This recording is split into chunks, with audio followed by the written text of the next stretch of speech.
शांति। आज 14 सितंबर 2023 दिन गुरुवार की साकार मुरली। आइए अब सुनते हैं मीठे बाप दादा के मधुर महावाक्यों को। मीठे बच्चे, याद के अभ्यास को सहज बनाने के लिए बाप को कभी बाप रूप में, कभी टीचर रूप में, तो कभी सतगुरु रूप में याद करो। प्रश्न: तुम बच्चों को अभी सारे विश्व में कौन सा ढिंडोरा पिटवाना है? उत्तर: अब ढिंडोरा पिटवाओ कि सुख की दुनिया अर्थात स्वर्ग का रचयिता स्वयं राजयोग सिखलाने आया हुआ है। वो बच्चों के लिए हथेली पर बहिश्त लेकर आया है, इसलिए राजयोग सीखो। बाप स्वयं कहते हैं, बच्चे, अब तुम्हारे 84 जन्म पूरे हुए हैं, तुम्हें मेरे साथ घर चलना है, इसलिए देह का भान छोड़ अशरीरी बनो। दैवी गुण धारण करो तो दैवी दुनिया में चले जाएंगे। गीत: कौन आया मेरे मन के द्वारे। ओम शांति। मीठे मीठे बच्चों ने गीत सुना कि अभी हमारी बुद्धि में किसकी याद आई है। सबकी बुद्धि में है कि पतित पावन एक बाप है। अंग्रेजी में इनको लिबरेटर कहते हैं। लिबरेट करते हैं दुख से, दुख हरता सुख करता। यह कोई मनुष्य व देवता का नाम नहीं है, यह है ही एक पतित पावन बाप की महिमा। पतित पावन सदगति दाता गॉड फादर को कहते हैं। मनुष्य की यह महिमा हो ना सके। लक्ष्मी नारायण को, ब्रह्मा विष्णु शंकर को पतित पावन नहीं कह सकते। पतित पावन ऊंच ते ऊंच एक ही है। परम पिता परमात्मा ऊंचा उनका नाम भी है, तो ऊंचा उनका ठाव अर्थात रहने का स्थान भी है। तुमको निश्चय है कि यह हमारा बाबा है। शिव को ही बाबा कहते हैं। शिव ही निराकार है। शिव का चित्र अलग, शंकर का चित्र अलग है। वह अर्थात शिव बाप शिक्षक सतगुरु है।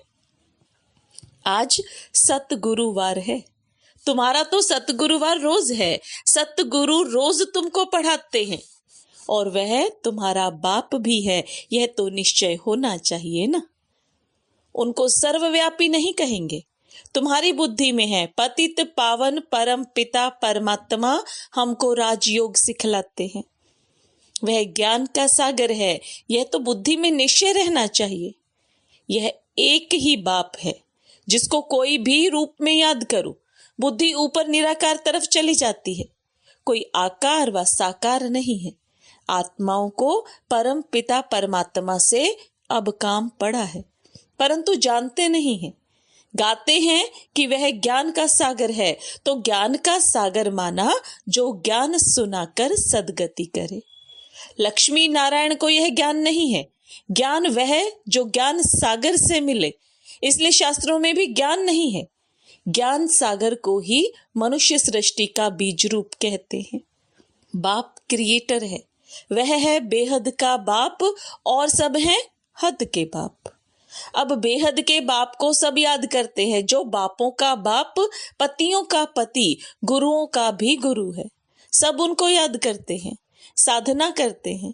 आजकल चित्रों के आगे, राम के आगे, शंकर के आगे लिंग रखते हैं। है निराकार, ऊंच ते ऊंच, वह लिबरेट करते हैं।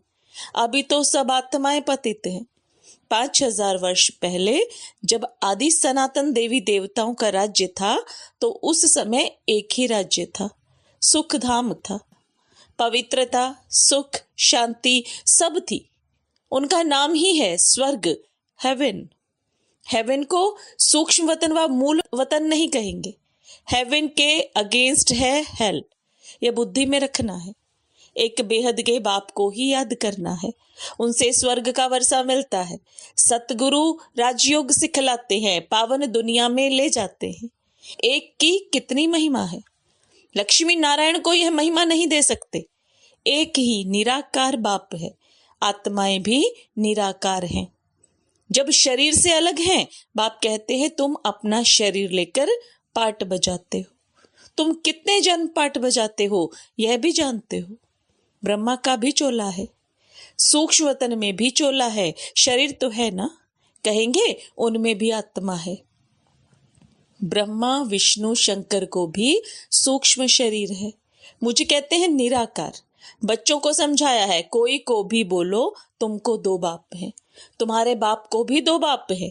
सब उस बेहद के बाप को याद करते हैं। लौकिक बाप तो अनेक हैं, यह बेहद का बाप तो एक ही है। बाप भूल जाए तो टीचर याद पड़े, टीचर भूल जाए तो सतगुरु याद पड़े। बाप समझाते हैं, भारत अभी पतित है, पहले पावन था तो इतनी आत्माएं कहाँ निवास करती होंगी। मुक्ति धाम वानप्रस्थ अवस्था में, अर्थात वाणी से परे। मनुष्य बूढ़े होते हैं तो वाणी से परे जाने के लिए गुरु की शरण लेते हैं कि हमको निर्वाण धाम पहुंचावे, परंतु वह पहुंचा नहीं सकते। झाड़ को तो बढ़ना ही है। मुख्य पाठ है भारत का, उनमें भी जो आदि सनातन देवी देवता धर्म के हैं वह 84 जन्म लेते हैं। आत्मा परमात्मा अलग रहे बहुकाल, तो हिसाब करना चाहिए ना। बहुकाल अर्थात जो पहले पहले इस सृष्टि पर पाठ बजाने आते हैं। बरोबर 84 जन्म उनके ही हैं। 84 का चक्र ही कहते हैं, 84 लाख का चक्र नहीं कहते। तुम बच्चों को 84 का चक्र समझाया गया है, आगे नहीं जानते थे। इनसे पूछेंगे तो इनकी आत्मा भी जानती है ना। 2 आत्माओं का राज भी समझाया है। दूसरी आत्मा प्रवेश कर सकती है, अशुद्ध आत्मा का भी प्रवेश हो सकता है, तो परम पिता परमात्मा भी आ सकते हैं। बाकी कहते हैं मैं निराकार ना आऊं तो राजयोग कैसे सिखलाऊं। मुझे ही ज्ञान सागर कहते हैं। मनुष्य स्वर्ग की स्थापना तो नहीं करेंगे ना। बाप को ही कहा जाता है हेवनली गॉड फादर। वैकुंठ की राजधानी है, एक तो नहीं है ना। श्री कृष्ण है नंबर 1 प्रिंस, सतो प्रधान। सतो प्रधान को ही महात्मा कहा जाता है। अकेले को कुमार कुमारी कहा जाता है। कुमारी का मान बहुत होता है। सगाई हो गई फिर भल पवित्र रहते हैं, फिर भी युगल तो हो गए ना। फिर कुमारी का नाम बदल जाता है, फिर माता पिता बन जाते हैं। बच्चा पैदा हुआ तब कहेंगे माता पिता, शादी के बाद समझेंगे यह माता पिता है, अंडरस्टूड है कि यह संतान भी होगी, फिर उनको कुमार कुमारी नहीं कहेंगे। तुम बच्चे जानते हो अभी श्री कृष्णपुरी स्थापन हो रही है, वहां एक ही देवी देवता धर्म है, बाकी हर एक धर्म का शास्त्र भी अलग अलग होता है। कहते हैं फलाने का धर्म शास्त्र यह है, हम फलाने धर्म अथवा मठ में जाते हैं। आत्माओं को आकर अपना पाठ बजाना है। कोई से पूछो गुरु नानक फिर कब आएगा, वह तो कह देते ज्योति ज्योत समाया, तो क्या उनको फिर आना नहीं है। सृष्टि चक्र कैसे रिपीट होगा। गुरु नानक की जब सोल आई तो उनके पिछाड़ी सिख धर्म वाले आते जाते हैं। अभी तो देखो कितने हो गए हैं, फिर भी रिपीट करेंगे ना। बताओ फिर कब आएंगे, तो बता नहीं सकेंगे। तुम कहेंगे यह तो 5000 वर्ष का चक्र है। गुरु नानक को 500 वर्ष हुए, फिर 4500 वर्ष के बाद आकर सिख धर्म स्थापन करेंगे। हम आदि सनातन देवी देवता धर्म स्थापन करते हैं, फिर और भी नंबरवार आकर धर्म स्थापन करेंगे। कोई कोई बच्चे कहते हैं हमारी बुद्धि में इतना नहीं बैठता है। अच्छा, थोड़ी बात तो बैठती है ना। भक्तों का भगवान बाप एक ठहरा, कहा भी जाता है पाप आत्मा पुण्य आत्मा। परमात्मा तो किसी को कहा नहीं जाता। ऐसे नहीं आत्मा जाकर परमात्मा बनेगी। जैसे मिसाल देते हैं बुदबुदा सागर में लीन हो जाएगा, कोई कहेंगे पार निर्वाण गया, जैसे बुद्ध के लिए कहते हैं। कोई फिर कहते ज्योति ज्योत समाया। अब राइट कौन। पार निर्वाण तो ठीक है, आत्मा भी निराकार है, निराकारी दुनिया में रहती है। सूक्ष्मतन वे है मूवी, वह भी जैसे वहां की एक भाषा है जो वहां वह समझते हैं, समझकर डायरेक्शन ले आते हैं। यह भी वंडरफुल बात है ना। मूवी, टॉकी और साइलेंस 3 है। पहले मूवी के बायोस्कोप भी थे, फिर उनसे किसी को मजा नहीं आया तो टॉकी कर दिया। सूक्ष्मतन में सिर्फ ब्रह्मा विष्णु शंकर है। समझाया जाता है ऊंचते ऊंच हैं परम पिता परमात्मा, जो साइलेंस वर्ल्ड में रहते हैं।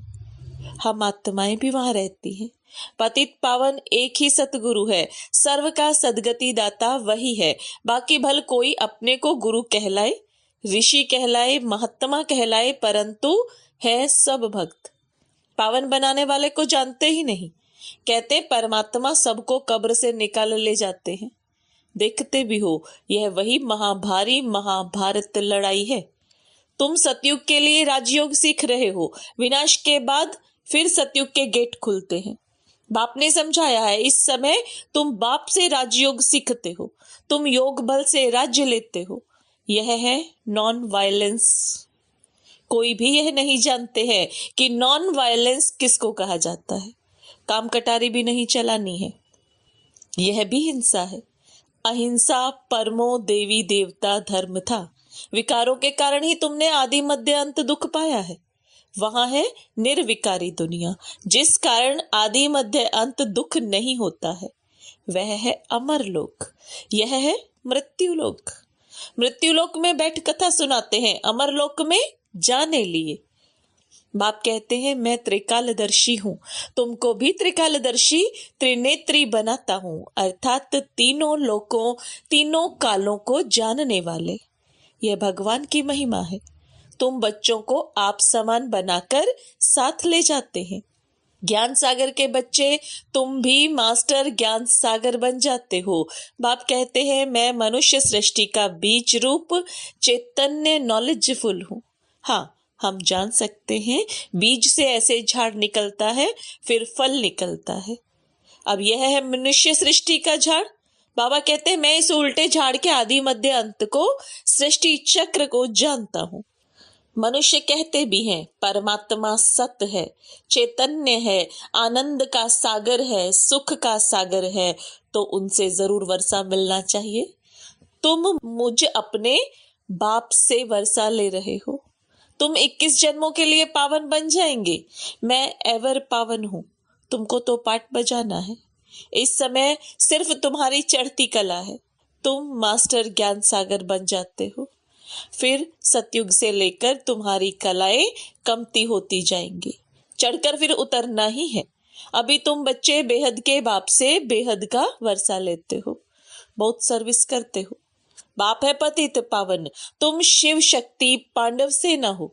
पतित दुनिया को पावन दुनिया बनाने में मदद करते हो। तुमको ही वंदे मातरम कहते हैं, पतित को कभी वंदे मातरम नहीं कहेंगे। बाप आकर शक्ति दल द्वारा गुप्त सर्विस कराते हैं। तुम डबल अहिंसा वाले हो, राज्य लेते हो, परंतु कोई हथियार आदि नहीं है, पवित्र रहते हो। वह सब है डबल हिंसक। एक तो विकार में जाते हैं, काम कटारी से एक दो को दुख देते हैं, और फिर आपस में लड़ते झगड़ते भी रहते हैं। मनुष्यों में क्रोध कितना भारी है, अपने आप को आप ही चमाट मारते हैं, सबकी ग्लानि करते रहते हैं। यह भी ड्रामा में नूंद है, सबको गिरना ही है। अभी तुम्हारी है चढ़ती कला, तुम ढिंडोरा पिटवाओ कि स्वर्ग का रचयिता राजयोग सिखलाने वाला वह भगवान आया हुआ है। वह हथेली पर बहिष्त लेकर आया है। श्री कृष्ण को हम भगवान नहीं कहेंगे, वह दैवी गुणों वाला मनुष्य है। ब्रह्मा विष्णु शंकर को देवता कहेंगे, उनको दैवी गुण वाले मनुष्य नहीं कहेंगे। दैवी गुण सतयुगी मनुष्यों में है, आसुरी गुण कलयुगी मनुष्यों में है। दैवी गुणवान और आसुरी गुणवान मनुष्य ही बनते हैं। तो बाप बैठ समझाते हैं, तुम बाप को क्यों भूलते हो? घड़ी घड़ी मुझे याद करो, तुम्हारे 84 जन्म पूरे हुए, अब मैं तुमको राजयोग सिखलाने आया हूँ। फिर भी तुम घड़ी घड़ी भूल जाते हो। देह अभिमान छोड़ अपने को अशरीरी समझो। अच्छा, माता पिता बाप दादा का मीठे मीठे सिकिलदे बच्चों प्रति याद प्यार और गुड मॉर्निंग। रूहानी बाप की रूहानी बच्चों को नमस्ते। रूहानी बच्चों की रूहानी बाप दादा को याद प्यार गुड मॉर्निंग और नमस्ते। धारणा के लिए मुख्य सार, बाप समान त्रिकालदर्शी त्रिनेत्री त्रिलोकी नाथ बनना है। बाप की महिमा में स्वयं को मास्टर बनाना है। डबल अहिंसक बनना है, किसी भी विकार के वशीभूत हो, हिंसा नहीं करनी है। बाप का मददगार बन सबको पावन बनाने की सेवा करनी है। वरदान, ज्वाला रूप की याद द्वारा स्वयं को परिवर्तन कर ब्राह्मण से फरिश्ता सो देवता भव। ज्वाला रूप की याद द्वारा स्वयं को परिवर्तन कर ब्राह्मण से फरिश्ता सो देवता भव। अब बाप दादा के वरदान को विस्तार में समझेंगे। जैसे अग्नि में कोई भी चीज डाली जाती है तो नाम, रूप, गुण सब बदल जाता है। ऐसे जब बाप के याद की लगन की अग्नि में पड़ते हो तो परिवर्तन हो जाते हो। मनुष्य से ब्राह्मण, फिर ब्राह्मण से फरिश्ता सो देवता बन जाते हो। जैसे कच्ची मिट्टी को सांचे में डालकर अगर आग में डालते हैं तो ईंट बन जाती है, ऐसे यह भी परिवर्तन हो जाता। इसलिए याद को ज्वाला रूप कहा जाता है। स्लोगन: शक्तिशाली आत्मा वह है जो जब चाहे तब शीतल स्वरूप और जब चाहे तब ज्वाला रूप धारण कर ले। शक्तिशाली आत्मा वह है जो जब चाहे तब शीतल स्वरूप और जब चाहे तब ज्वाला रूप धारण कर ले। ओम शांति।